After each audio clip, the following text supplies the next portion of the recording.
आज जो माननीय न्यायालय ने जो पिछड़ा वर्ग का आरक्षण की जो सीटें थीं उसको समाप्त कर दिया है, उसमें आपका क्या कहना है?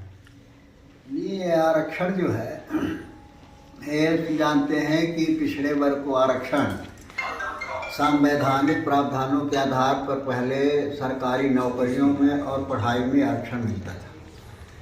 हमारे मध्य प्रदेश की कांग्रेस सरकार ने जो है पहली बार पंचायतों में, जिला पंचायत में और जनपद में इसमें आरक्षण पिछड़े वर्ग के लोगों को दिया। वो आरक्षण माने चल रहा था और इस आरक्षण में कई विसंगतियां जो है सामने आती रही और उसकी लड़ाई होती रही।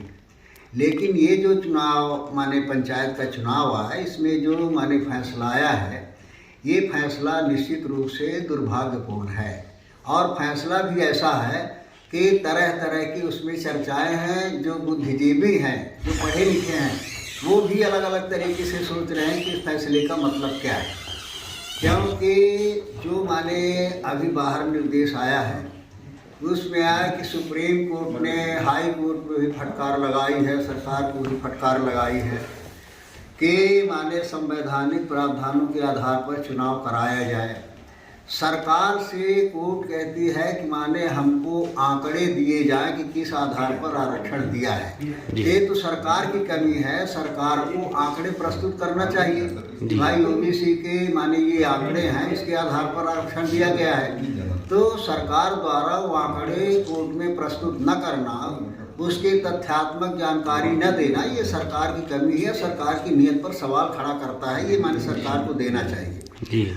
और जो माने बात आ रही है पिटीशन की, तो जो तनख्वाह जी का जहाँ तक सवाल है, सारा आरोप बीजेपी वाले लगा रहे कि तनख्वाह जी ने माने आरक्षण को समाप्त करने का प्रयास किया है, जबकि संदर्भ बिल्कुल दूसरा था। तनख्वाह जी का ये संदर्भ ही नहीं था। उन्होंने तो एक इसमें लगाया था कि जो रोटेशन होता है पंचायतों के चार, उस रोस्टर का उन्होंने माने क्लेरिफिकेशन के लिए लगाया था। एक याचिका में वकील बने थे कि रोटेशन में जो होता है पंचायतों में कहीं ऐसा आ जाता है देखने में कि आदिवासी की पंचायत हो गई, लेकिन उस पंचायत में जो है आदिवासी एक घर है, दो घर है।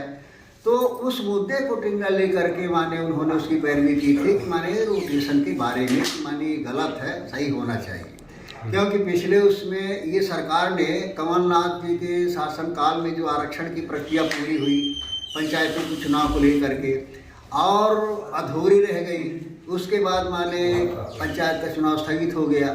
तो ये सरकार का कोई पार्टी का निर्णय नहीं था, ये सरकार का निर्णय होता है।